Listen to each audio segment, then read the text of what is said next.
Suo Er est un écrivain chinois né en 1992 à Zhangjiang. I hope my pronunciation is okay. C'est une ville portuaire située dans la partie sud-ouest de la province de Guangzhou, dans le sud de la Chine.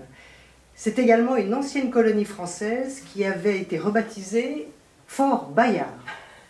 Suo Er a étudié la littérature comparée et la littérature mondiale à l'université de Wuhan, où il a réalisé un master.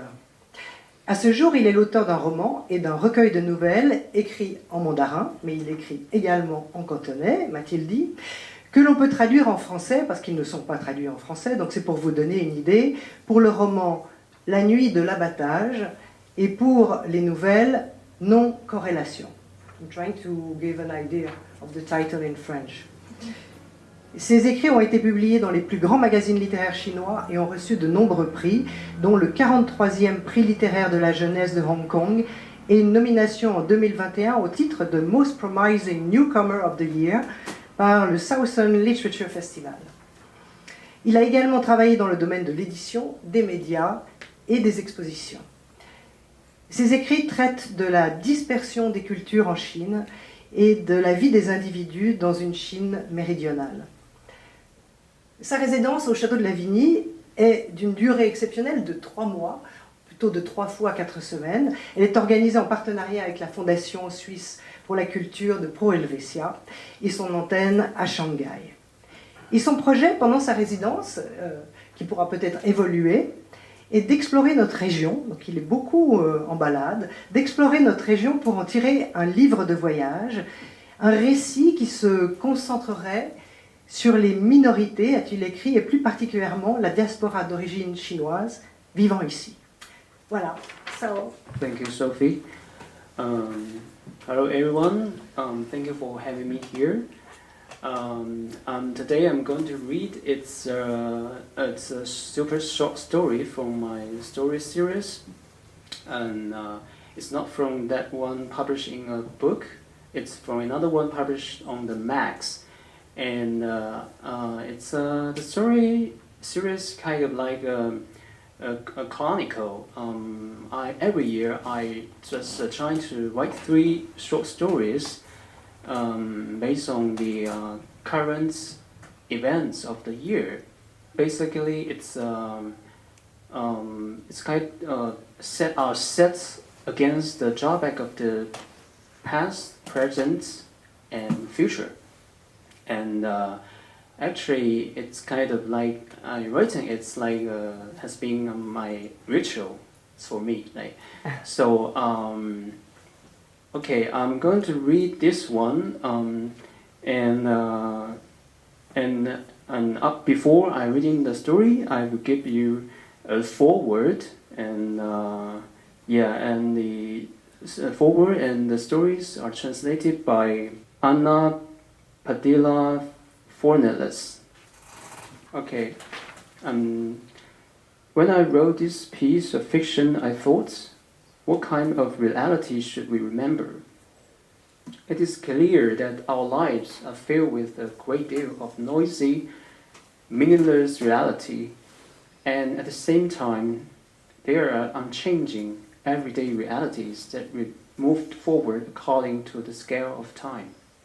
In the words of Jorge Bois Borges, they are not real reality, or rather there was no objective, unique reality. Reality should be watched and narrated. It will be revealed to some parts, while others are meant to stay hidden. It is flat at some parts and twisted at the others. This work of fiction contains several different types of stories, which I try to illustrate a common theme. Nothing is reliable. Neither our narrations, nor our memories, emotions, expectations, and other intricate and capricious schemes in our existence. You can describe this fiction as absurd, psychedelic, nihilistic, and skeptical. But it is exactly the universe that we are now facing in our present time. This is why I decided to title this story the Erscheinung. It's a German word which means appearance, a philosophical concept by Kant. In order to show these strong, unbreakable sensory connections between the phenomena of universe and our subjectivities. I'm going to read this story. It's been written in 2015, almost 10 years ago.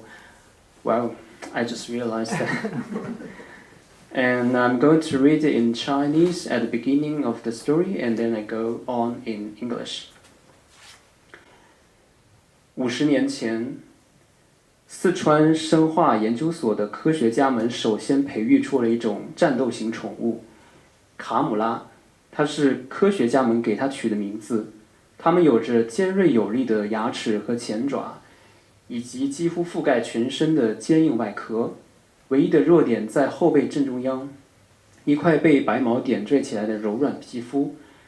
当然，这是被故意设置的。当卡姆拉还是一团基因链的时候，一切都被编写好了。Alright, the title of the story is Torture.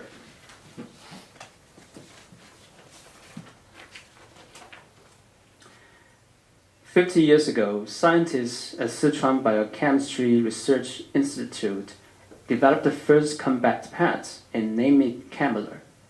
Camera had sharp, powerful teeth and 4 pores, as well as a solid outer shell providing near full coverage. The species had their own weakness on the center of their backs, a soft skin spot, dotted with white hair, that had of course been deliberately set.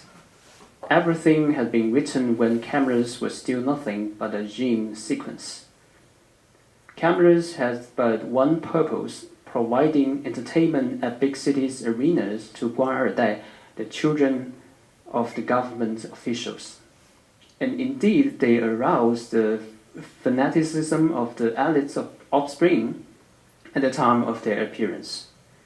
This youth was enchanted by the species' savageness and tenacity. Their most expensive variety, so the so-called midnight mathematics camera, reached RMB 43 million in the black market.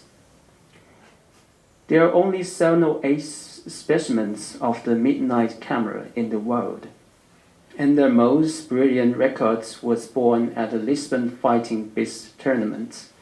Liu Hongtao, who was at that time the champion, relied on 2 cameras to break through and ultimately defeat the siege of 50 griffins hailing from southern Europe. When 2 or 3, even more cameras were grouped together, protecting their weak spots and facing their enemy with their strongest sides, they were virtually invincible. They had acquired this knowledge upon years and years of fighting. Initially, tactics has been arranged from them in order to ensure victory. However, cameras learned and grew on their own insensibly and subsequently end up inspiring panic in people. At that pace, they could possibly become enemies to humankind. Needless to say, at that point, cameras were far from threatening humankind's survival.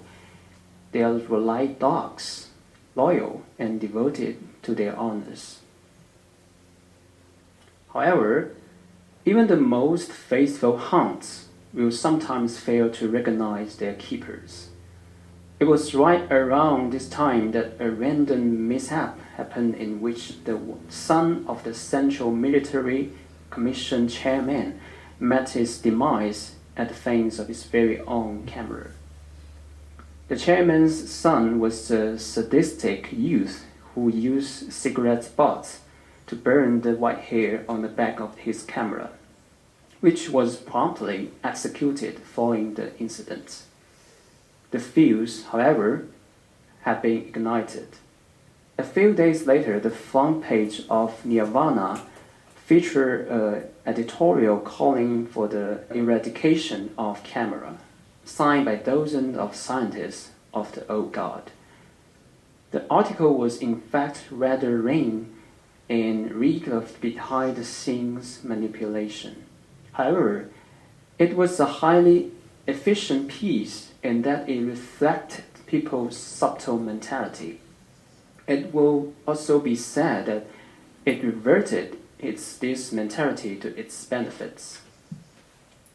Following this editorial, the chairman of the Central Military Commission also delivered a speech that was broadcast on TV. Makeup could not disguise the young father's mournful look.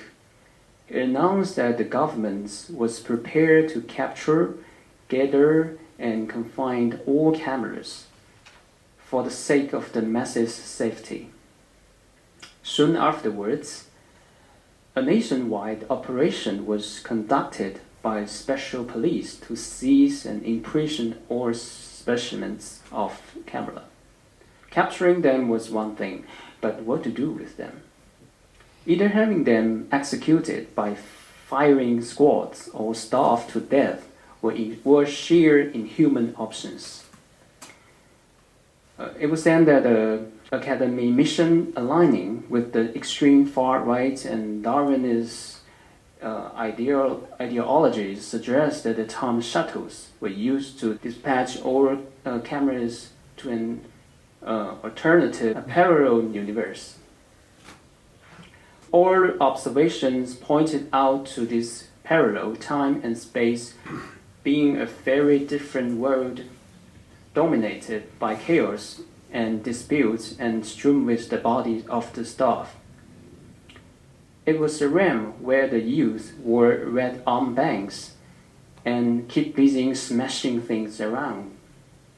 It seems as though sending camera to the past it was a fitting punishment. Such a situation offered to equality interesting prospects. Either mankind will eradicate the camera or the species will be wiped out humankind. Modern, zealous nihilists serve as a most enthusiastic audience. Therefore, scientists switched on the machine and sent over 100 cameras to this troubled world. In the course of the first few months, everyone turned into the farce with the utmost interest. Newspapers tracked statistics on how yesterday camera had killed a few people, while today several cameras had been caught and killed. After a year, news about camera would no longer be found on the markets. Brand new playthings and the concerns brought by them drew the masses' attention away. Everything in the modern world resembles sunset clouds climbing their way daily across the roofs. It was just like this, one day at a time, that 40 years passed and nobody knew that what cameras were anymore. It was right then that cameras made their sudden way back into the world. What a bunch of monsters! Their roaring could unleash earthquakes. No army could resist their attacks for even 1 minute. Cameras were now invincible. Their physique had now comfortably grown to double of their original size, and their ground solid carapaces on their backs. And desperate mankind was quickly and virtually wiped out, with only a small group of survivors fleeing the earth by spaceship, while the others could only hit underground in humiliation. I'm one of the few people who survived this underground exile. When I wrote this story, the roars of these avenging hordes still rumble above our heads. Thank you.